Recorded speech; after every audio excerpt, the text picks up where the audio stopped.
pemirsa AMTV yang berbahagia dan sehat pastinya, spesial di program acara Aula Dialog. Dan kali ini keren banget, saya lagi ada di Namira Hotel Syariah, tempatnya ada di Wisma Pagesana nomor 125 Surabaya. Nah, di program kali ini yang luar biasa kece, kita akan menghadirkan narasumber yang luar biasa, persembahan dari Dinas Kesehatan Provinsi Jawa Timur bekerja sama dengan UNUSA dan UNICEF. Sudah hadir di sini di sebelah saya ada Ibu Anas selaku dosen dari Poltekkes Kemenkes Surabaya. Apa kabar Ibu? Alhamdulillah baik Mbak Soraya. Baik. Kita hari ini akan bahas soal kesehatan ya Bu ya. Siap. Pastinya siap berbagi untuk rekan-rekan yang ada hari ini melihat dan menyaksikan. Dan di sebelahnya ada juga nih, waduh luar biasa cantik-cantik hari ini walaupun pakai masker tapi senyumnya kelihatan sumringah ya. Bersama Soraya ada juga Sakbania. Nih Kakak Sakbania ini dipanggilnya apa ini enaknya ya? Biasanya Nia. Oke, Kak Nia ya? Iya boleh. Kak Nia apa Bu Nia nih? Kakak, good. Biar mudah kelihatan Kak Iya, Nia. oke deh, Kak Nia hari ini hadir dari Implementing Partner UNICEF ya, bersama juga dengan UNUSA, tapi dosen Jurusan gizi di UNUSA juga. Jadi luar biasa, dua narasumber hari ini adalah nutrisionis, begitu Soraya akan belajar banyak. Tapi hari ini tema kita adalah bagaimana upaya untuk percepatan penurunan stunting karena di Indonesia sendiri masih tinggi ya? Iya. Atau bagaimana nih? Bisa langsung disampaikan dari Ibu dulu. Iya, terima kasih Mbak Soraya. Jadi sebetulnya masalah stunting adalah masalah global ya, termasuk di Indonesia. Di Indonesia prevalensinya terakhir sudah mulai menurun Mbak Soraya, namun masih relatif cukup tinggi karena masih di atas 20% begitu ya Mbak masih di Saban. atas 20%. Iya, sehingga masih merupakan concern dan menjadi salah satu fokus untuk dilakukan penurunan pencegahan stunting seperti itu. Baik, ini kalau ngomongin soal standar dari WHO 20%, Iya. nah kalau di Indonesia sendiri tahun ini 24% ya sekitar? Tahun ini 24,4%. 24,4% stunting. Artinya masih banyak sebenarnya yang kita harus usahakan untuk bisa menurun terus. Kalau bisa 0% ya. Iya betul. Amin. Kalau dulu masih 30% Mbak Soraya, ya alhamdulillah semakin Jadi tahun semakin lumayan menurun. ya Percepatannya stunting lumayan. ini, Ya, gitu. Karena mungkin luar biasa peran edukasi dari para nutrisionis kita. Amin. Tapi ngomong-ngomong untuk pemirsa AMTV barangkali masih belum ada yang mengenal apa itu istilah stunting. Bisa dijelaskan dulu? Baik Mbak Soraya, jadi stunting mungkin semuanya sudah paham ya bahwa itu adalah suatu kondisi masalah gizi yang sifatnya kronis atau dalam jangka waktu lama yang ditandai dengan standar tinggi badan yang tidak sesuai dengan umurnya. Artinya dia pendek, bahasa awamnya itu pendek Mbak Soraya. Jadi kalau anak-anak di Indonesia yang kalau misalnya dulu 30% itu artinya dari 100 anak itu ada 30 orang anak yang pendek. Nah, dan itu implikasinya memang tidak hanya sekedar postur yang lebih pendek dari teman sebayanya, tapi juga masalah intelijensia. Itu yang harus kita perjuangkan supaya anak-anak kita tidak ada lagi yang stunting ya. Seperti itu. Jadi kalau untuk apa nih masalahnya sendiri, penyebabnya anak-anak ini bisa mengalami stunting itu seperti apa Kak? Kalau untuk penyebab stunting sih sebenarnya ada penyebab langsung dan tidak langsung ya Ibu ya. Jadi Mbak Soraya juga kalau misalkan penyebab langsung biasanya kita berkaitan dengan pemberian makan nih, pemberian makan bayi dan anak atau anak-anak dan juga terkait penyakit infeksi. Nah itu biasanya kan kalau kita lihat penyakit infeksi yang terjadi pada anak-anak ini kan cukup rentan sekali untuk menurunkan status gizinya yang jika itu berjalan secara kronis atau dalam waktu lama, bukan tidak mungkin nanti status gizinya juga akan bermasalah seperti itu. Jadi penyebab utamanya bisa timbul awalnya dari makanan asupannya, yang dikonsumsi, asupannya tidak sesuai tidak gizi. sesuai. Maka dari itu kita di sini akan membahas faktor dari gizinya, bagaimana kelayakan makanan yang tepat untuk anak ya. Betul sekali. Jadi memang dasar utama penyebab stunting itu memang adanya defisiensi zat gizi, terutama dimulai start anak ibu hamil sampai nanti anak usia kurang lebih 2 tahun. 2 tahun. Gitu. Kembali lagi membahas soal stunting. Kalau di Indonesia sendiri saat ini mana nih yang paling bermasalah gitu, paling besar masalahnya terkait stunting? Untuk kelompok usia, kalau stunting itu memang fokus pada anak-anak yang di bawah 2 tahun. Karena kalau sudah stuntingnya sudah di atas 2 tahun itu sudah agak susah untuk diintervensi karena sudah irreversible ya. Makanya salah satu opportunity atau kesempatan emasnya adalah pada saat di usia ibu bayi ya, jadi anak masih dalam kandungan sampai anak usia 2 tahun. Itu adalah kesempatan emas kita untuk melakukan pencegahan supaya anak tidak menjadi stunting. Salah satunya dengan pemberian makan bayi dan anak. Mungkin yang sering didengar terkait 1000 HPK yang sering digembor-gemborkan nih 1000 hari pertama kehidupan. Itu tadi sudah dijelaskan oleh Bu Anas, jadi mulai dari masa kehamilan sampai usia 2 tahun. Nah, itu biasanya kita sebutnya 1000 HPK. 1000 HPK. HPK hari pertama kehidupan. Wow, hari pertama kehidupan. Ini luar biasa, saya baru mengenal istilah ini ya. HPK. 1000 HPK. 1000 HPK. Jadi angka 1000 itu sebetulnya adalah sebuah perjalanan dimulai start dari dia janin dalam kandungan itu kan kurang lebih 9 bulan Mbak Soraya. 9 bulan kalau kita konversikan dalam hari itu kan 9 kali 30 hari, sekitar 270 hari. Ditambah anak lahir sampai usia 2 tahun. Itu setara dengan 730 hari. Jadi total jenderal itu 1000 hari pertama kehidupan yang menentukan anak fondasi awalnya untuk supaya anak menjadi gizi yang baik. Wow, 1000 HPK yang bisa dioptimalkan supaya perkembangan anak ini lahir dengan kondisi yang sempurna ya. Amin. Dan pastinya hari ini kita akan membahas juga bagaimana sih tadi yang disebutkan makanan-makanan yang tepat, kemudian juga terkait ASI yang tepat guna lah ibaratnya untuk dikonsumsi oleh ibu dan juga nanti anak. Akan belajar bersama luar biasa narasumber saya hari ini. Kita akan belajar bagaimana gizi yang tepat. Dan juga kalau boleh di-sharing nih ke para pemirsa AMTV terkait ada nggak sih di Indonesia wilayah tertinggi yang mungkin mengalami stunting yang besar gitu? Kalau wilayah di Indonesia, saya sempat dengar tadi kayaknya NTT. Iya, ada 3 wilayah terbesar yang masih tinggi prevalensi stuntingnya di atas 30% itu adalah Nusa Tenggara Timur, kemudian Provinsi Aceh dan saya lupa yang terakhir. Satunya itu yang jelas Jawa Timur aman. Ya, Jawa Timur sudah cukup bagus. Jawa Timur sudah di bawah standar di bawah nasional, rata-rata prevalensi nasional. Baik, yang mana itu bisa dikatakan adalah faktor dari pemberian makanan bayi dan anak atau yang kita sebut dengan PMBA. Nah, bisa dijelaskan juga nih PMBA itu seperti apa dan kenapa PMBA itu penting untuk diketahui oleh masyarakat? Iya. Jadi PMBA, pemberian makan bayi dan anak itu memang salah satu program yang direncanakan maupun dilaksanakan oleh pemerintah melalui Dinas Kesehatan, kemudian bawah lagi ke kabupaten kota, Dinas Kesehatan, Puskesmas dan ke masyarakat untuk mencegah masalah-masalah gizi. Karena apa? Karena salah satu faktor langsung dari masalah gizi tadi adalah asupan makan. Ya, di samping infeksi yang berulang pada anak. Nah, asupan makan ini seringkali pada masyarakat itu tidak dipraktekkan dengan baik, Mbak Soraya.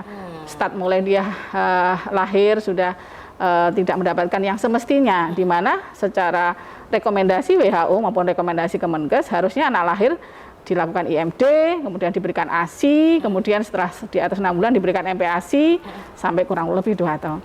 Kalau ini semua dijalankan rekomendasi dari WHO maupun Kemenkes, maka insya Allah dengan upaya-upaya program yang lain, salah satunya juga pada saat kehamilan, misalnya pemberian tablet tambah darah saat kehamilan, kemudian pemberian PMT pada ibu hamil yang kek dan seterusnya, maka insya Allah itu nanti tidak akan ada lagi anak-anak yang bermasalah gizi ya Mbak Saban ya, seperti itu. Ya, karena mungkin menambahkan ya, mungkin karena masalah stunting ini ya, terutama itu kita lebih ibaratkan dengan seperti lingkaran setan Mbak Soraya. Jadi misalkan dimulai dari pemenuhan kebutuhan gizi ibu hamil ya, misalkan kalau ibu hamil itu sudah mulai mengalami anemia ya atau kekurangan darah, kemudian kan nanti akan berefek ke janinnya juga akan kekurangan gizi, sedangkan nanti ketika itu terjadi akan melahirkan bayi yang kurang gizi. Nanti dia akan berkembang lagi kalau tidak dipenuhi gizinya, maka tumbuh menjadi anak yang kurang gizi dan seterusnya akan terus berputar. Makanya di sini PMBA ini inginnya adalah bagaimana kita bisa membantu untuk memutus rantai setan itu.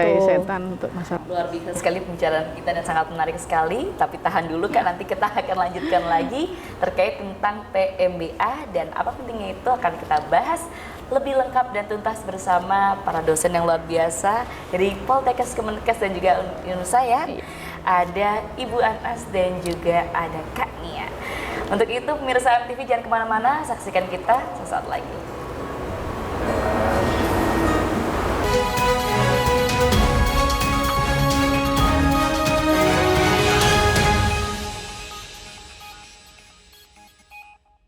Salam sehat pemirsa MTV. Hari ini kita akan seru-seruan membahas soal kesehatan dan bagaimana kesehatan itu bisa terbangun dari awal masa sebelum lahir, terus proses mau melahirkan, betul begitu?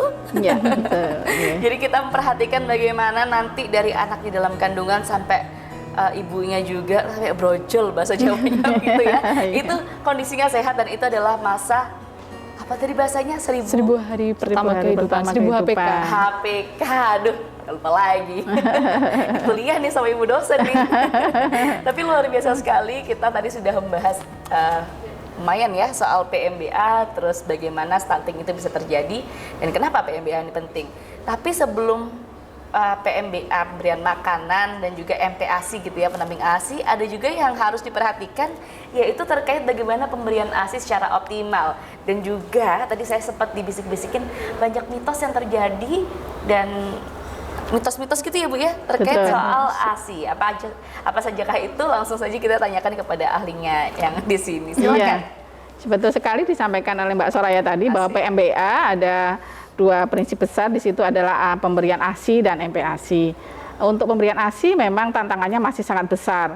Banyak masyarakat yang memang gagal memberikan ASI karena tidak hanya terkait mitos tapi juga mungkin terkait dengan motivasi yang kurang, mungkin pengetahuan ibu yang kurang terkait bagaimana teknis menyusui dan seterusnya. Nah, kalau bicara tentang mitos memang di Indonesia terutama di daerah remote ya, di daerah rural itu masih banyak yang misalnya nggak mau menyusui karena takut badannya nanti jadi gak seksi, ya, gitu tuh masih ada Mbak Soraya. Kemudian ada juga yang tidak mau menyusui karena mungkin merasa badannya kurus, ASI-nya tidak cukup sehingga tidak mau menyusui, atau mungkin merasa ASI-nya tidak cukup sehingga berhenti menyusui sehingga diberikan selain ASI. Kemudian dan itu yang menyebabkan beberapa anak menjadi gagal tumbuh ya, karena tentu ASI memang memberikan nutrisi 100% untuk kebutuhan bayi saat usia 0 sampai 6 bulan. Kalau dia diberikan selain ASI, maka ada kemungkinan terjadi infeksi, misalnya kalau tidak cocok, misalnya terjadi diare atau ISPA, dan itu tentu menyebabkan pertumbuhannya akan terganggu. Nah, mitos-mitos itu yang harus kita juga sekarang mulai dengan edukasi ya, dengan beberapa ibu bahwa menyusui itu ya sebetulnya tidak akan merubah body ya, Mbak. Justru malah kalau misalkan ibu yang baru melahirkan itu dengan menyusui itu bisa menurunkan berat badan loh, Mbak Soraya. Jadi malah mengembalikan postur tubuhnya yang awal sebelum hamil seperti itu. Karena kan memang mengeluarkan, banyak mengeluarkan satu hari bisa 500 kalori untuk menyusui. Dengan menyusui. Betul. Ya, luar biasa. Tapi ini kita ngomongin soal first step-nya ya, langkah awal dari supaya para ibu-ibu atau calon ibu tidak punya pikiran ke sana. Apa saja yang harus disiapkan? Mungkin secara selain secara ilmu, secara mental ya pastinya yang nomor satu. Kemudian ada apa lagi nih yang ibu-ibu saat ini harus ketahui bahwa faktanya ASI begini loh, menyusui begini loh. Silakan Ibu. Iya betul. Bahwa ibu memang perlu kita edukasi pentingnya ASI yang tidak ada tandingannya jika dibandingkan dengan PASI atau pengganti ASI. ASI memang terbaik untuk bayi, di mana zat gizinya memang cukup untuk pertumbuhan anak manusia. Ya, jadi kalau anak manusia itu tidak perlu protein tinggi, dia proteinnya cukup saja, lemaknya justru yang asam lemak yang tinggi untuk pertumbuhan otaknya. Dan itu yang paling cocok ya ASI. Ya, kalau di PASI atau pengganti ASI yang tanda kutip bahan dasarnya adalah susu hewan, dalam hal ini adalah susu sapi, itu seringkali proteinnya terlalu tinggi dan lemaknya memang tidak sekaya lemak pada ASI. Ya, lemak ASI itu asam lemaknya sangat tinggi, bervariasi, vitaminnya juga cukup, dan kalau diberikan dengan baik, dengan keikhlasan seorang ibu pada anaknya, insya Allah pertumbuhan anak secara fisiknya bagus, secara mentalnya juga anak menjadi anak-anak yang tangguh karena dia menyusui itu adalah proses bekerja keras menghisap payudara ibunya. Kemudian juga insya Allah akan menyebabkan pendar-pendar sel saraf otaknya juga bertambah banyak sel sarafnya dan bertambah bercabang-cabang. Dan itu adalah salah satu potensi anak menjadi lebih cerdas bila dibandingkan dengan PASI. Ya. Aduh, berarti edukasi seperti ini adalah salah satu upaya kita memerangi dan memberantas mitos-mitos yang beredar ya Bu ya. Termasuk di masa COVID seperti ini ya, Bagaimana? bahwa anak butuh pertahanan diri yang lebih banyak karena ada banyak virus yang ada di sekitarnya, dan salah satu faktor yang ada dalam ASI adalah antivirus, anti alergi. Itu ada semua di ASI yang tidak kita temukan di sini. Iya, makanya tidak ditemukan di situ. Dan tentu ini Ibu kalau sudah tahu ilmunya maka dia akan pasti punya motivasi yang tinggi. Bagaimana caranya biar berhasil menyusui begitu ya. Ini yang perlu kita edukasi ya, dan motivasi itu sebenarnya yang hari ini bisa kita sampaikan kepada pemirsa AMTV. Ada motivasi lain yang mungkin bisa diberikan dari mungkin ini sih kita perlu menekankan kembali bahwa ASI ini adalah memang yang terbaik untuk bayi. Jadi ibu-ibu yang ada di luar sana jangan takut bahwasanya jika membandingkan anak yang diberikan pengganti ASI dan juga diberikan ASI itu jauh pertumbuhannya akan lebih baik yang pengganti ASI seperti itu. Padahal ASI itu kita sudah diberikan anugerah sedemikian rupa, dengan ASI itu sudah cukup mencukupi kebutuhan si bayi tadi. Jadi cukuplah kita memberikan ASI eksklusif di mana diberikan sampai usia 6 bulan atau biasanya kita 5 bulan 29 hari ya Ibu ya. Betul. Seperti itu, cukup ASI saja itu sudah cukup memenuhi kebutuhan zat gizi bayi. Termasuk untuk ASI eksklusif itu sendiri juga pemberian air putih itu sudah termasuk bahwa itu bukan pemberian ASI eksklusif. Jadi memang ASI eksklusif ini benar-benar ASI saja yang diberikan kepada bayi mulai dari 0 sampai 5 bulan 29 hari atau kita mungkin menyebutnya 6 bulan seperti itu. Jadi betul, memang namun seringkali tantangannya itu adalah pada saat-saat awal anak baru lahir.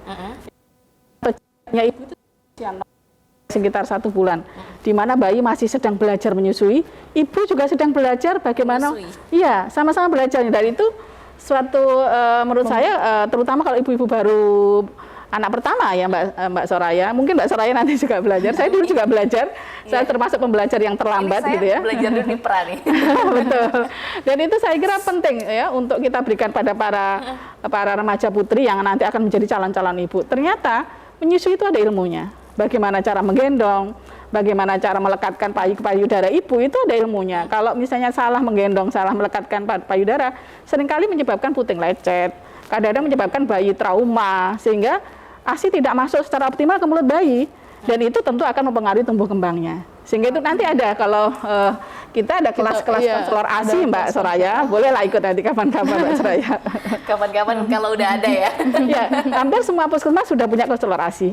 Kita bersama Dinas Kesehatan Provinsi Jawa Timur sudah melatih beberapa teman, baik itu fasilitator ASI maupun konselor ASI yang sudah banyak di Jawa Timur. Kalau sayanya udah ada maksudnya. Iya, silakan nanti kalau Mbak Soraya membutuhkan kami bisa kontak. Saya terima kasih sekali loh. Hari ini sudah belajar banyak terkait ASI, tapi pastinya munculnya mitos yang terjadi saat ini. Terus orang akhirnya malah ada yang instannya memberikan PASI begitu kan ya, karena mungkin ada kurangnya motivasi, tapi pastinya ada hambatan-hambatan lain dong. Misalnya dia tidak bisa memberikan ASI secara maksimal atau yang lainnya gitu, mungkin bisa di.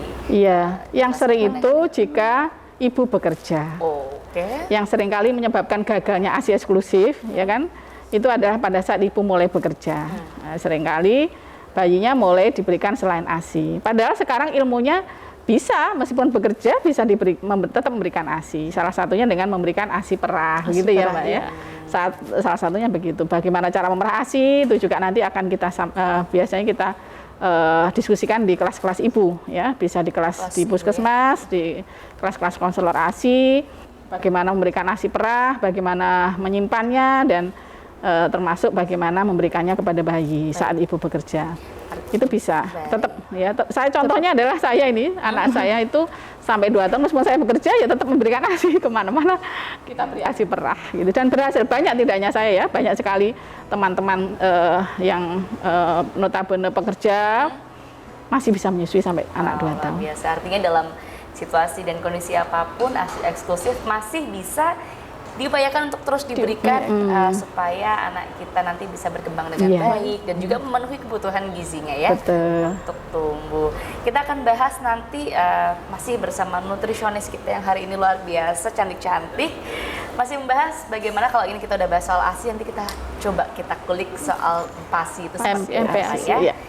Masih juga membahas juga terkait PMBA.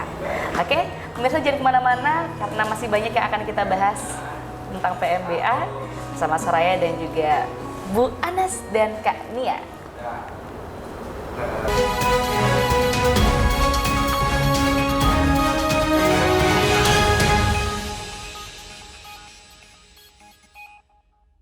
Masih bersama Soraya Gina di Aula Dialog dan menyapa juga pastinya pemirsa MTV yang sehat-sehat dan belajar sehat hari ini bersama ahli gizi kita yang luar biasa. Ibu, hari ini bersama Kak Nia sudah membawa apa itu? Ya, ini salah satu alat peraga untuk edukasi PMBA, Mbak Soraya. Edukasi PMBA. Iya, betul. Kalau tadi tunjukin dong ke pemirsa baik. apa nih? Jadi kalau kita bicara tentang PMBA tentu sangat erat kaitannya dengan ASI dan MPASI. Jadi dalam ini namanya kartu konseling, Mbak. Kartu konseling? Iya, kartu konseling untuk ibu hamil, ibu menyusui maupun anak baduta. Ibunya anak baduta ya yang kita konseling. Ini hampir semua puskesmas sudah punya. Ya, ini adalah salah satu alat media untuk kita pakai mempermudah saat kita menyampaikan tentang praktek PMBA yang baik pada ibu baduta. Nah, contoh kalau tentang MPASI ya, Mbak. Jadi tadi kalau kita sudah membahas ASI ya, Mbak Kak Nia, sekarang kita membahas tentang MPASI. Jadi seperti yang disampaikan Mbak Soraya tadi, ada 7 faktor kunci dalam pemberian MPASI atau makanan pendamping ASI. Startnya mulai 6 bulan ya, jadi kelompok usianya ada 6 bulan. Ya, ini adalah makanan yang diberikan ya. Saya akan mencoba memberikan contohnya saat usia 6 sampai 8 bulan. Tadi 7 faktor kuncinya ada frekuensi pemberian makannya, kemudian ada jumlah pemberian makannya, ada tekstur atau bentuk makannya, ada variasi atau isinya piringnya makanan anak, kemudian bagaimana menyiapkan makan dan menyuapinya dengan kebersihannya, dan juga responsive feedingnya, termasuk kebersihan. Nah, jadi dalam satu gambar ini menunjukkan beberapa anjuran pemberian makan sesuai kelompok umurnya anak, agar anak tetap tumbuh dengan sehat. Ya, contoh ini 6 sampai 8 bulan, maka ASI tetap diberikan untuk bayi usia ini karena ASI masih memberikan kontribusi sekitar 75% ya untuk memenuhi kebutuhan zat gizi pada bayi. Plus seperempatnya lagi didapatkan dari MPASI. Berapa kali dia harus makan? Dia harus makan 3 kali makan utama, 1 sampai 2 kali makanan selingan. Makanan selingannya sebaiknya berupa buah, Mbak Soraya. Untuk apa? Untuk membiasakan anak makan sayur dan buah. Karena memang berdasarkan fakta dan data dari Riskesdas, anak-anak kita di Indonesia itu masih sangat kurang konsumsi sayur buahnya, sehingga salah satunya adalah sejak dini kita berikan makanan selingan berupa buah. Kemudian teksturnya adalah bubur kental, tidak terlalu encer, tapi itu cukup halus untuk bisa ditelan oleh anak.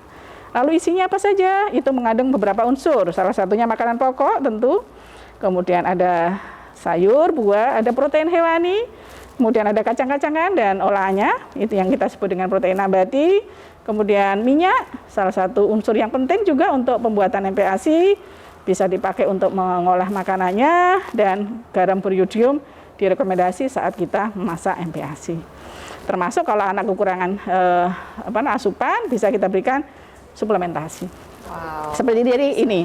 Kemudian bagaimana kebersihan, harus cuci tangan dengan baik, dengan air mengalir dan sabun sesaat sebelum menyuapi, saat dia mau menyiapkan makannya, termasuk juga bagaimana kebersihan bahan makanannya.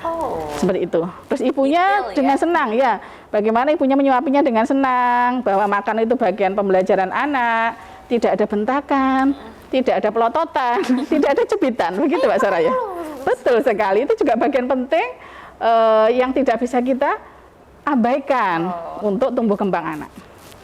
Mulai gitu. dari bahannya, masaknya, betul. Kemudian sajiannya, rasanya juga mungkin salah satunya, betul. Dulu ya. Rasa dari sekian variasi makanan yang ada di situ. Sampai bagaimana kita serve-nya ya. menyuapinya, Betul. ngajak makannya. Jadi memang harus semuanya itu pakai perasaan. Dan itu memang salah satu perjuangan seorang ibu. Perjuangan seorang ibu yang pastinya luar biasa. Baik, ya. Karena kita ingin mencetak gitu ya, tumbuh kembang anak yang juga luar biasa, Betul. sehat dan berprestasi pastinya. Itu Iya. ngomongin soal MPASI, tapi sekarang juga kayaknya kalau kita kulik sekarang kan eranya digital ya. Di YouTube banyak juga ya kayak tips-tips buat MPASI dengan rasa-rasa yang baru-baru gitu ya. Kayaknya Betul. variasinya banyak, tapi yang jelas yang paling penting adalah mungkin jadi satu faktor apa yang penting juga dari table ini, bagaimana kesehatan, kebersihannya itu harus diperhatikan secara detail, begitu Bu Betul, ya? betul, betul. Tadi ngomongin soal 7 faktor kunci, termasuk tekstur, variasi juga sudah dibahas, dan juga bagaimana kalau yang respon tadi seperti apa? Iya, nanti mungkin Mbak Kania juga bisa menambahkan. Jadi kalau responsif itu terkait dengan bagaimana menyuapi anak. Bahwa makan itu adalah proses belajar yang harus dinikmati antara ibu dan anak, termasuk keluarga besar. Bahwa makan itu bukan proses bentakan, bukan proses paksaan, sehingga anak menjadi merasa suka, kemudian rasa senang itu timbul dan menyebabkan anak tidak lari lagi kalau disuruh makan. Yang terjadi di masyarakat kan, begitu ibunya bawa piring, anaknya udah lari kemana karena takut nanti ada dipaksa, sehingga memang diciptakan suasana makan bersama antara ibu dan anak. Kalau perlu ada ayah juga ikut di situ, itu bagian edukasi memberikan gizi seimbang tadi. Luar biasa. Iya. Tapi kalau ngomongin soal makan ya, dan ngajak makan nih ibaratnya, kita yang udah dewasa aja kalau nggak mood kan nggak enak juga ya makan ya. Betul. Jadi Ada kayak bahkan nggak lemas. anak-anak usia yang di atas 9 bulan ke atas ya, misalnya anak usia berikutnya kan dia sudah mulai tekstur makannya sudah mulai semakin kasar ya. Makanannya sudah nasi tim. Nanti setahun ke atas sudah makanan keluarga. Nah, itu sudah mulai dibiasakan anak makan sendiri, Mbak Soraya. Oke. Megang sendiri makanan berupa finger snack. Itu bagian penting untuk perkembangan anak. Bagaimana anak itu megang dengan tangannya itu motorik kasar, ya, perkembangan motorik halus, kemudian bagian makan langsung ke mulut, tidak tumpah. Itu juga salah bagian pembelajaran yang kadang-kadang ibu tidak sabar gitu loh. Kalau jatuh sudah marah-marah, apalagi tumpah kemana-mana itu sudah akhirnya ibunya jadi mak lampir. Gitu ya. Para ibu-ibu ini dari MTV harus ikutan kelas ibu kayaknya ya. Termasuk saya juga sekarang sudah mulai mengurangi paksaan saat makan itu. Jadi memang perlu sekali untuk pembelajaran para ibu. Mungkin karena memang anak itu adalah ini ya Bu ya, pengamat dan peniru orang tuanya. Betul. Jadi bagaimana orang tua berperilaku saat di meja makan, dalam artian tepat jadwal makannya, berinteraksi ketika makan itu akan diikuti oleh si anak. Jadi bagaimana si ibu, makanya tadi disebutnya responsive feeding ya Ibu ya. Jadi memang bagaimana si ibu ini berinteraksi nih ketika memberikan makan, sedang memberikan makan kepada si anaknya, karena bukan berarti memberikan makan itu hanya waktunya memberikan makan ya udah diberikan makan, tapi bagaimana ibu membuat atau membangun interaksi dengan si anak agar si anak ini juga nyaman tadi seperti yang disampaikan oleh Bu Anas, untuk nyaman untuk mengkonsumsi makan. Dan mungkin perlu diingat juga bahwa memang pemberian makan kepada anak-anak ini atau kita bisa nyebutnya MPASI ya, MPASI ini adalah makanan yang pendamping ASI ya. Mungkin kita tekankan di situ juga bahwasanya ini bukan makanan pengganti ASI, karena seperti yang disampaikan Bu Anas tadi bahwasanya usia 6 sampai 8 bulan, kemudian 9 sampai nanti usia 2 tahun itu pemberian ASI masih tetap diperlukan. Jadi memang MPASI di sini adalah makanan pendamping ASI, bukan makanan pengganti ASI seperti itu. Jadi kalau bisa memang ASI eksklusif diberikan full sampai usia 2 tahun. Sambil kita memberikan MPASI, makanan pendamping ASI yang bergizi ya pastinya. Betul. Tapi kayaknya ada piring yang warna-warni itu apa tuh kan? Boleh dikasih tahu pemirsa ini dong. Jadi kalau tadi dari Bu Ana sudah menyampaikan bahwasanya untuk usia 6 sampai 8 bulan dan 9 sampai 11 bulan, nah untuk yang ada di saya ini adalah isi piringku Kak Soraya. Jadi ini untuk anak-anak yang usianya di atas 1 tahun yang mulai mengkonsumsi makanan keluarga yang seperti orang tuanya, ayahnya, ibunya seperti itu. Nah, tidak ada ya, tidak ada junk foodnya, karena memang kita utamakan bahwa Atau frozen food? makanan lokal ya ini memang perlu ditekankan ya Bu Anas ya kan untuk ibu-ibu makanya instant food, junk food, ya kan? Iya. Nah, tapi kayaknya kalau di piring itu nggak ada tuh ibu-ibu ya. Nah, kita kembali ke konsepnya adalah pemberian makan bayi dan anak itu adalah local food, jadi atau makanan lokal. Jadi mungkin tadi sempat disinggung juga oleh Mbak Soraya bahwasannya memang banyak di YouTube terkait tutorial untuk memasak, membuat MPASI. Yang mana kadang sepertinya untuk ibu-ibu muda saat ini itu membuat bingung juga. Apakah kemarin saya sempat ada yang teman saya juga konsul ke saya tanya apakah harus menggunakan bahan makanan yang memang notabene itu bukan bahan makanan lokal yang memang itu meniru dari beberapa YouTube seperti itu. Nah, padahal konsepnya di sini MPASI itu adalah tidak memberatkan orang tua atau ibu-ibu baduta atau bayi seperti itu karena memang MPASI ini adalah berfokus pada makanan lokal. Nah, seperti yang di sini, ini adalah untuk makanan anak-anak yang di atas 1 tahun. Nah, kalau kita lihat di sini adalah terdiri dari makanan pokok, kemudian ada protein hewani, kacang-kacangan, dan sayur dan buah. Mungkin ada yang pernah melihat piring makanku ya untuk orang dewasa, cuma mungkin bedanya di sini adalah untuk anak-anak yang masih usianya di atas 1 tahun, porsi sayurnya tidak sebanyak dengan orang dewasa karena pada anak-anak tersebut masih membutuhkan sumber protein hewani atau lauk pauk untuk pertumbuhannya seperti itu. Jadi mungkin itu yang perlu dibedakan bahwasanya anak-anak itu memang butuh sayur dan buah tetapi porsinya tidak sebanyak orang dewasa karena dia masih membutuhkan lemak, membutuhkan protein hewani dari telur, ayam, ikan dan sebagainya juga dari kacang-kacangan. Mungkin kita mudahnya mencari dari tahu, tempe seperti itu ya.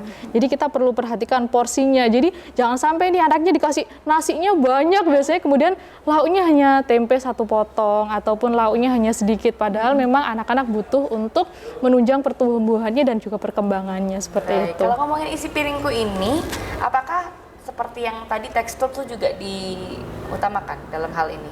Oke, kalau untuk tekstur karena ini untuk anak-anak di atas 1 tahun itu sudah mengkonsumsi makanannya adalah bentuk makanan keluarga. Jadi sudah tidak memperhatikan teksturnya lagi karena sudah apa yang dimakan ayahnya, ibunya itu. Nah, lebih ke variasinya seperti itu. Ya. Jadi kalau bicara tentang tekstur itu memang bertahap Mbak Soraya. Anak usia 6 bulan sampai 8 bulan itu menggunakan bubur yang relatif halus tapi tidak encer ya, bubur halus kental tapi tidak encer. Kemudian usia 9 bulan sampai 12 bulan dia sudah dikenankan teksturnya agak lebih kasar yaitu nasi tim. Kemudian baru nanti 1 tahun sampai 2 tahun bertahap makanan keluarga. Jadi sebetulnya MPASI itu nggak usah yang ribet-ribet ya Mbak. Iya, betul Kak Nia ya. Iya. Cukup dari makanan keluarga. Di mana teksturnya kita buat lebih lunak supaya anak bisa menelan. Betul. Ya. Baik. Oke, dan bervariasi. itu prinsipnya bervariasi ya. Kalau makannya cuma nasi iwak kerupuk, nasi iwak mie ya nggak boleh Mbak Nia.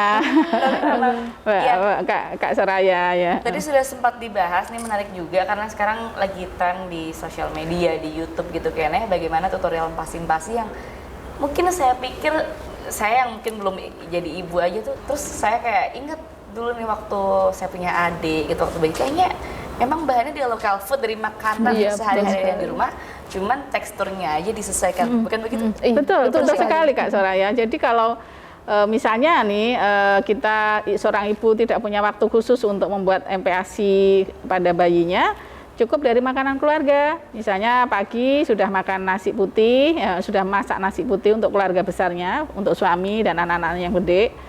Misalnya sayurnya bayam sama labu siam misalnya, kemudian ada masak ikan goreng misalnya entah lele goreng, entah pindang goreng, entah mujair goreng misalnya, lalu kemudian ada lauk nabatinya, tahu tempe goreng misalnya, maka itu bisa kita ramu menjadi MPASI, betul. Nasinya kita haluskan, sayur bayamnya kita haluskan, kemudian lelenya diambil, lele atau ikannya diambil bagian dagingnya kita haluskan, tahunya, jadi sudah lengkap nih.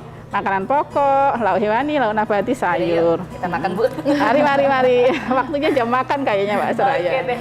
Nanti kita akan bahas-bahas lagi terkait juga hambatan-hambatannya pasti ada dong dengan pemberian PMBA ini ke anak dan ibu juga banyak ya yang ditemui ya, dan juga kita akan menjawab kegaulan-kegaulan apa saja yang biasanya ibu-ibu rasakan dalam optimalisasinya memberikan makanan yang baik untuk ibu untuk bayi dan anak pastinya. Masih bersama Soraya di Dialog Aula AMTV.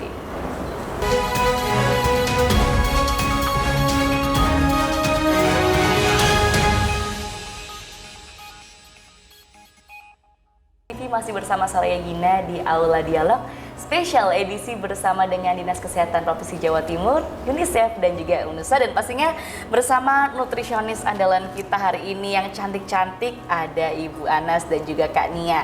Oke, membahas soal yang tadi kita sudah sempat singgung, yaitu terkait PMBA.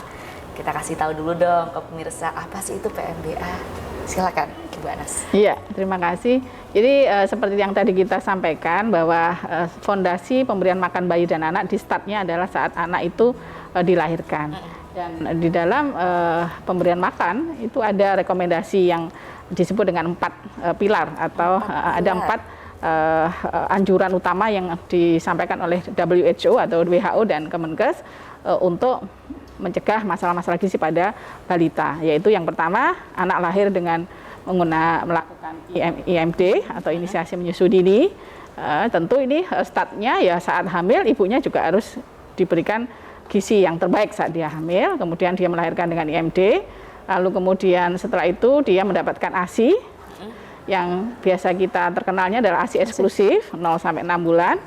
Kemudian setelah di atas 6 bulan, bayi seharusnya mendapatkan MPASI atau makanan pendamping ASI dengan prinsip-prinsip yang harus optimal dari 7 prinsip MPASI. Nanti kita bahas terkait 7 prinsipnya. Jadi MPASI diberikan usia 6 sampai 24 bulan, kemudian plus ASI masih tetap dilanjutkan sampai usia anak 2 tahun ya. Oke. Seperti itu. Jadi itu adalah keempat pilar makanan yang harus diberikan untuk ibu dari masa kandungan sampai anak usia 2 tahun yang perlu sangat amat diperhatikan dalam rangka mengurangi adanya stunting masalah ini ya Bu ya. Oke, ngomongin soal PMBA gitu kan, pemberian makanan bayi dan anak yang tepat gitu. Setelah tadi mungkin sudah disebutkan keempat pilar makanannya, memang yang tepat itu seperti apa sih penerapannya? Kalau pemberian PMBA atau pemberian makan bayi dan anak sendiri, kalau yang tepat seperti apa itu memang kita harus memperhatikan mulai dari bagaimana frekuensi pemberiannya, kemudian teksturnya yang akan kita berikan. Karena mungkin ketika kita coba telah lagi, ketika kita melihat ke masyarakat, terkadang hal-hal yang seperti itu, teksturnya atau frekuensinya, jumlahnya mungkin, itu kadang kurang diperhatikan dengan orang tuanya. Atau mungkin yang penting anaknya makan, biasanya seperti itu. Yang penting anak saya tidak rewel, nah seperti itu. Padahal memang frekuensi, jumlah, kemudian variasi pemberiannya itu perlu sangat sekali diperhatikan gitu.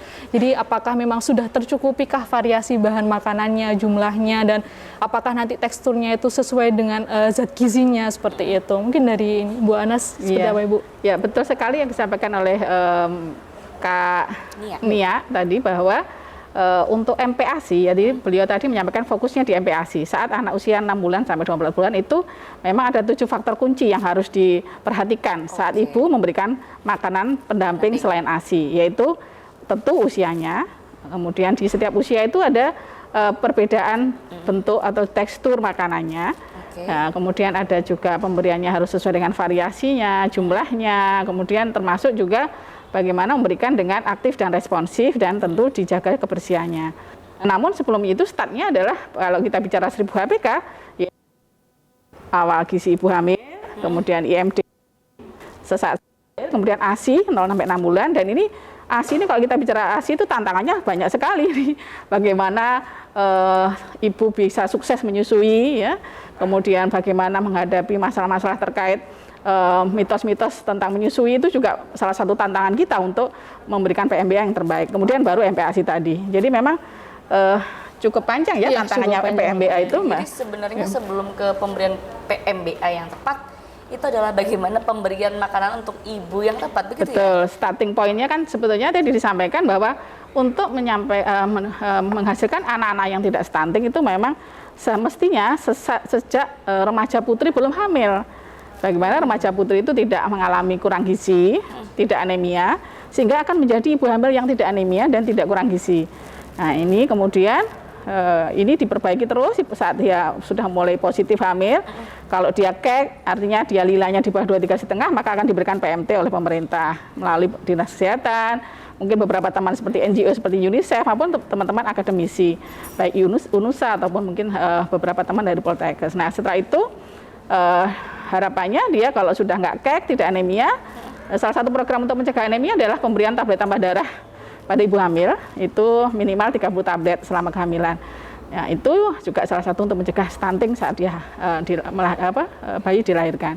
Setelah begitu lahir, tentu diteruskan dengan pemberian makan berikutnya, yaitu dimulai dengan IMD ya, Mbak. Dimulai dengan bayi begitu lahir, supaya dia bisa menyusu dengan baik, maka dia direkomendasikan untuk ditaruh di dada ibunya beberapa menit ya setelah dia dilahirkan. Itu treatment khususnya juga ya? Betul. Jadi hampir semua rumah sakit, kemudian klinik bersalin, itu memang diminta untuk memfasilitasi ibu melakukan inisiasi menyusu dini. Jadi bayi dibiarkan begitu dilahirkan tanpa dimandikan, Mbak Soraya. Jadi di pusatnya ya, kemudian anak ini dengan aktif mencari puting ibunya sendiri. Nah, dan itu proses yang miracle. Pada saat bayi mencari puting ibunya itu adalah saat dia secara natural sedang mencari sumber makanan. Saya pernah lihatnya kucing. Nah, betul. Tapi hampir sama ya? Hampir sama, Mbak Soraya. Di situ tuh ada secara natural bayi akan menjelat-jelat daerah puting ibu. Dan itu bagian penting untuk bayi mendapatkan bakteri positif dari kulit sekitar payudara ibu, dan itu bagian penting untuk pertahanan diri tubuh. Ya. Antibodi pada bayi selain kolostrum dan ASI itu sendiri. Ya, mungkin kalau kita membicarakan kolostrum ya, mungkin perlu juga kita memberitahukan kepada ibu-ibu di luar sana yang mulai mungkin saat ini sedang hamil gitu ya, nanti yang persiapan untuk melahirkan, bahwa kolostrum atau biasanya cairan berwarna kuning ini ya Ibu atau Mbak Soraya, yang biasanya keluar pertama kali dari puting payudara ibu itu bukanlah sesuatu hal, atau biasanya mungkin ada yang menyebut itu ASI basi, padahal itu bukan sama sekali. Itu adalah itu melainkan adalah kolostrum yang mana itu tinggi zat antibodi yang sangat dibutuhkan oleh bayi. Jadi seperti itu. Untuk dikonsumsi justru ya. Malah harus diberikan. Nah, melalui IMD tadi, inisiasi menyusu dini tadi. Wow, luar biasa sekali. Jadi lagi-lagi kalau misalnya tadi saya dengar dari pembicaraannya dan menyiapkan bagaimana ibu ini juga sudah dalam kondisi yang sehat, itu salah satunya dengan TTD tadi ya, tablet tambah darah. Tambah darah untuk bisa dikonsumsi.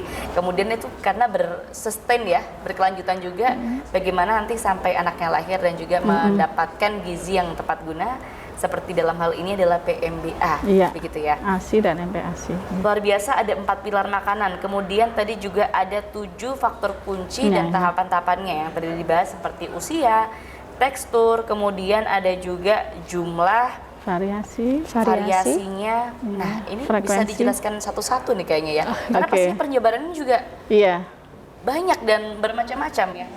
Kita akan ngobrol-ngobrol lagi. Cuman masih sedikit pengen menyinggung terkait bagaimana yang tepat pemberian makanan untuk ibu dan gizi yang tepat untuk ibu saat masa hamil, melahirkan sampai proses mungkin bayi gitu. Silakan. Oh, ini kita bicara ke ibu hamil dulu ya, sebelum kita bicara MPASI ya Mbak Soraya. Baik. Jadi kalau ibu hamil memang sehendaknya makanannya itu 1 porsi lebih banyak dari saat sebelum hamil. Ya, itu adalah rekomendasi kami. Semua rekomendasinya begitu di buku-buku Kemenkes, bahwa ibu hamil harus mengkonsumsi 1 porsi lebih banyak dari makanan biasanya. Kemudian minum cukup air putih. Kemudian kalau dia misalnya periksa kehamilan, maka minimal 4 kali selama kehamilannya. Kemudian tablet tambah darah yang diberikan oleh puskesmas ataupun bidan klinik yang tempat dia periksa, sehendaknya dikonsumsi setiap hari 1 kapsul setiap hari. Baik. Sebaiknya dikonsumsi di malam hari sebelum tidur, dan dikonsumsinya tidak bersamaan dengan teh dan kopi. Cukup dengan air putih atau dengan jus buah. Gitu ya, Mbak. Itu salah satunya. Tetap bahagia ibunya, positif thinking, bayinya akan lahir sehat. Betul. Ya. Betul. Kemudian harus ada suami siaga di sebelahnya. Suami siaga tuh. Dan mungkin tidak perlu pilih-pilih makanan juga ya Ibu ya. betul. Mungkin iya. soalnya kan sering ada misalkan betul, mitos betul, kalau ibu betul. hamil tidak boleh makan A, B, C seperti itu. Nah, padahal untuk ibu hamil sendiri justru kita rekomendasikan untuk makan berbagai macam variasi Betul. bahan makanan yang Iya. bisa dikonsumsi. Jangan oleh ada ibu. pantangan Jangan ada apapun. pantangan apapun. Oh gitu. Makanan Jadi memang apa nggak dikhususkan makanan sehat? Biasanya makan goreng-goreng nggak ada ya? Oh ya, kalau makanan sehat pasti ya. Iya. Maksudnya dalam Kayak artian goreng-gorengan, ya apa-apa. maksudnya dalam artian makanan sehat, makanan tidak membatasi makanannya itu, yaitu tetap kita pertimbangkan makanan sehat. Tetapi bukan berarti bahwa ibu hamil itu ada pantangan tidak boleh makan ini, tidak boleh makan itu gitu ya. Kadang kan ada mengkhususkan bahwasanya untuk ibu hamil mending makan bahan makan ini aja nanti ya. Nah, padahal tidak seperti itu yang kami rekomendasikan, bahwasanya memang ibu hamil lebih baik banyak variasi makanan itu lebih baik seperti Luar itu. biasa. Selain itu yang paling penting lagi adalah bahagia dan suami siaga gitu ya. Iya. Oke, nanti kita akan bincang lagi membahas bagaimana faktor-faktor 7 kunci utama terkait PMBA itu yang tadi akan disebutkan oleh nutrisionis kita pada kesempatan kali ini. Dan jangan kemana-mana pemirsa, kita akan segera kembali lagi.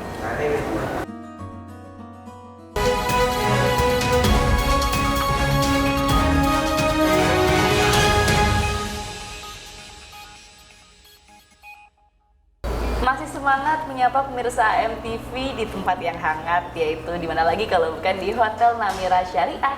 Tempatnya ada di Wisma Pagesangan nomor 125 Surabaya. Silakan mampir ke sini. Nih, lihat di sebelahnya nih ya, ada paket-paket luar biasanya. Ada kalau mau staycation, terus mau di sini sambil wisata religi juga sebelahnya ada Masjid Al Akbar. Jadi jangan kemana-mana dan jangan tunggu apa lagi, langsung aja silakan bisa staycation dan mampir ke Namira Hotel Syariah Surabaya.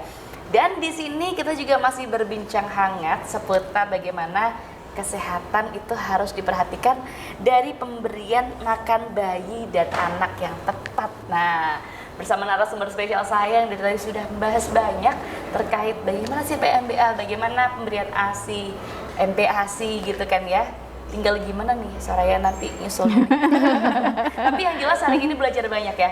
Karena kita perlu sekali ilmu ini, karena kalau ngomongin soal pemberian makanan, habis gitu kehidupan ibu itu kan luar biasa penting ya perannya. Bener ya Bu ya? Betul sekali. Ibu adalah tiang negara. Tiang Ibu negara. adalah penentu masa depan anak-anak kita. Ya, dia adalah catering keluarga. Jadi ibu perlu diedukasi. Iya. Jadi edukasi seperti ini adalah hal yang luar biasa dan Anda juga bisa simak selain di AMTV, langsung saja kalau ada pertanyaan bisa langsung ke unusa.ac.id. Dan hari ini spesial kita akan membahas soal PMBA. Yang terakhir ini adalah hambatan-hambatannya. Terkait hambatan apa saja sih yang biasanya terjadi dalam pemberian makanan untuk anak dan bayi yang tidak tepat misalnya, atau seperti apa? Silakan. Oke. Mungkin kalau hambatan-hambatan selama ini yang kita mungkin fokusnya ke MPASI gitu ya, untuk PMBA yang sebagian besar. Kalau tadi yang untuk hambatan ASI eksklusif sepertinya sudah dibahas oleh Bu Anas. Kalau untuk yang MPASI-nya atau pemberian pendamping ASI, nah itu biasanya mungkin ibu-ibu di luar sana ini bermasalah dengan biasanya disebut GTM, gerakan tutup mulut ya pada anak ya Ibu Anas ya. Jadi ibu-ibu di luar sana bingung nih, kok anaknya awalnya mungkin awal-awal MPASI mau makan, tapi lama-lama kok tiba-tiba tutup mulut nih Mbak. Saya bawa piring atau saya bawa sendok pun dia sudah mulai tidak mau makan seperti itu. Nah, kalau hal-hal seperti ini terjadi ini memang biasanya menjadi hambatan untuk pemberian MPASI pada anak-anak seperti atau bayi dan anak.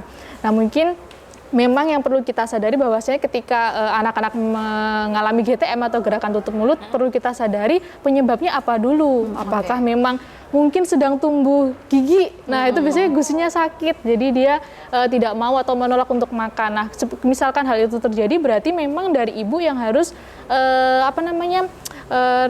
memberikan mencoba untuk bagaimana caranya memberikan makan itu untuk tidak menyakiti gusi anak yang memang giginya mau tumbuh. Mungkin biasanya memberikan makannya bisa menggunakan sendok, tetapi pada saat terjadi GTM ibu menggantinya dengan tangan ibu sendiri, tapi pastikan memang sudah mencuci tangan dengan bersih seperti itu. Karena kan pasti anak ketika diberikan makanan dengan sendok, kalau ada tumbuh gigi di gusi yang sakit, pasti kan takut ini sendoknya mengenai gusinya yang sedang bengkak seperti itu. Jadi ada treatment khusus memang ya, yang harus diperhatikan secara detail? Apa alasan yang tadi bisa dilakukan anak-anak kok jadi GTM gitu, tapi ada lagi mungkin hambatan lain kan? Yang sering terjadi juga anak-anak tidak suka makan sayur. Oh. Ya toh, Mbak. Jadi kalau dia sudah usia setahun saat dihidangkan makanan yang bervariasi, yang hijau-hijau disingkirkan, gitu nggak anak-anak kita. Nah, itu seringkali karena terjadi pembiasaan sejak kecil yang kurang. Jadi sebetulnya anak itu akan mengikuti apa yang diberikan oleh ibunya, termasuk apa yang dihidangkan di meja keluarganya. Jadi sejak kecil kalau dia 6 bulan, start dia 6 bulan lebih beberapa hari saat dia sudah mulai makanan mix, itu sebaiknya sudah mulai dikenalkan wortel, bayam, kangkung, mungkin ya. Sehingga saya yakin saat dia dewasa tidak akan pilih-pilih makan karena dia sudah mengenal rasanya. Apalagi saat makan kita ajak bicara, "Dek, ini loh wortel. Dek, ini ada brokoli, ini bagus untuk matamu," misalnya gitu ya. "Dek, ini tomat bagus untuk daya tahan tubuhmu, tambah daya tahan tubuhmu," dan seterusnya. Itu akan terekam dengan baik oleh anak, dan saat dia besar maka itu akan menjadi bagian perilaku hidupnya yang menetap. Dan ini harapannya saat besar dia tidak akan lagi membuang-buang sayurannya. Itu yang pertama. Lalu yang kedua, ada juga yang sering menjadi kendala adalah ibu memberikan tekstur makan yang tidak semestinya. Oh. Jadi sering kita jumpai ya Kak Nia, anak usia setahun masih dikasih bubur yang encer. Coba Mbak, kalau dia saat setahun itu kontribusi ASI untuk memenuhi zat gizi pada bayi itu sudah menurun, tinggal 25-30%. Nah, tentu sisanya yang 75% ini harus dipenuhi dari MPASI. Kalau pemenuhan MPASI-nya berupa bubur yang encer, tentu tidak akan cukup karena encer. Ya, kita tahu kalau makanan itu padat dengan makanan yang encer, tentu zat gizinya lebih banyak makanan yang padat. Kalau dia sejak 6 bulan kemudian sampai 12 bulan tetap makannya bubur encer sampai setahun, maka yang harusnya dia sudah mulai makanan keluarga atau nasi tim tadi, sulit bagi dia untuk mengunyah karena tidak dibiasakan bertahap teksturnya. Sehingga memang ini penting kita sampaikan kepada para ibu bahwa memang anak-anak itu perlu belajar tekstur supaya dia tidak ngemu. Kalau dia sering dikasih yang encer-encer, tinggal menelan, maka dia akan malas untuk mengunyah. Nah, oleh karena itu memang tekstur itu penting bertahap diberikan. Itu salah satunya. Ini adalah seni. Seni, betul. Ilmu dan seni. Betul, pemberian makan. Dan ibu harus lebih cerdas dari anaknya. Kadang-kadang memang ya Mbak Kania ya, ada kalanya anak itu sudah mulai mengenal rasa yang lain. Misalnya dia main ke tetangganya, dapat kue snack-snack yang rasa-rasa. Main ke kakaknya dikasih apa gitu dari kakaknya yang gede. Akhirnya dia nggak mau makan yang di rumah. Nah, itu penting bagi ibu untuk bagaimana menyiapkan makan dengan lebih enak gitu ya, misalnya dengan variatif. Bagaimana kalau dia nggak mau sayur, kita campurkan, misalnya makan sukanya telur nih, telurnya kita kasih wortel yang diparut ya, kita kasih misalnya kemudian kita orari atau kita bikin scrabble yang ada sayurnya di dalamnya. Itu memang salah satu yang perlu dipelajari seorang ibu. Kreativitas ibu ya di sini. Kalau anaknya sakit gimana tuh? Oh iya. Oke. Kalau anaknya sakit sebenarnya yang tetap dibutuhkan misalkan itu untuk anak usia masih di bawah 6 bulan, misalkan anaknya sakit, tetap ASI yang tetap diberikan kepada si anak. Jadi tidak perlu takut untuk anak saya sakit berarti harus diberikan makanan selain ASI, tidak perlu. Jadi memang ASI sudah cukup untuk meskipun anak yang sakit seperti itu. Kemudian bagaimana kalau misalkan ibunya yang sakit? Seperti tadi mungkin dibahas terkait kemarin banyak yang COVID itu ya Kak. Nah, tidak perlu takut, memang tetap jaga jarak dalam artian ibu tetap menggunakan masker, tetapi anak tetap bisa disusui oleh ibu seperti itu. Jadi apapun yang terjadi, kalau bisa usahakanlah untuk usia di bawah 6 bulan tetap diberikan ASI eksklusif, tetap disusui seperti itu. Lebih sering dari biasanya. Itu yang penting. Jadi kalau dia sakit, karena sakit, maka tubuh butuh pertahanan tubuh yang lebih banyak. Butuh tentara, Kak Soraya. Butuh tentara yang lebih banyak. Nah, tentara yang banyak untuk melawan penyakit yang ada di luar itu dapat terpenuhi dari ASI. Bahkan ASI itu tahu, karena ini yang penciptanya kan Tuhan Yang Maha Esa ya. Langsung produsernya itu Allah ya, Tuhan Yang Maha Esa. Sehingga Allah tahu betul apa yang dibutuhkan bayi. Saat ada virus ini, maka ada antibodi ini. Dan ini ada benteng yang cukup bagus, sangat bagus. Ya. secara alamiah yang dititipkan kepada semua balita melalui payudara ibunya. Alami begitu ya, Betul obatnya sekali. sudah yang paling mujarab Iya, gitu. itu jadi lebih sering menyusui, satu untuk mendapatkan kekebalan tadi, dua ketenangan. Jadi saat ibu menyusui itu kan bayi jadi tenang, ya, tenang sehingga ya membantu proses recovery begitu ya Kak Nia ya. Seperti tapi kalau sudah di atas 2 tahun, di atas 6 bulan, maka ASI lebih sering plus MPASI tetap diberikan sesuai rekomendasi. Wow. Tapi pembicaraan yang luar biasa. Ini kita ada sisa waktu terakhir. Saya persilakan untuk Ibu Anas dan Kania memberikan closing statement terkait bahasan kita, yaitu bagaimana pemberian PMBA yang terbaik dan tepat untuk anak dan bayi kita. Silahkan. Iya, saya duluan ya Kak Nia. Ya, jadi kalau PMBA tentu sangat erat kaitannya dengan perjuangan seorang ibu. Memang ibu adalah kunci utama, namun perlu dukungan juga untuk orang-orang di sekitar ibu. Ada suami, ada keluarga besar. Nah, saat proses itu terjadi secara harmonis, maka ibu akan menyiapkan PMBA dengan baik, memberikan ASI terbaik untuk bayi, memberikan MPASI sesuai 7 faktor kunci kepada bayi dengan baik, maka insya Allah gandeng renteng, satu keluarga bagus status gizinya, satu kelurahan bagus status gizinya, satu kecamatan, satu provinsi, se-Indonesia semuanya status gizinya baik. Dimulai start dari sebuah keluarga. Gitu, Mbak. Silakan ya. Iya.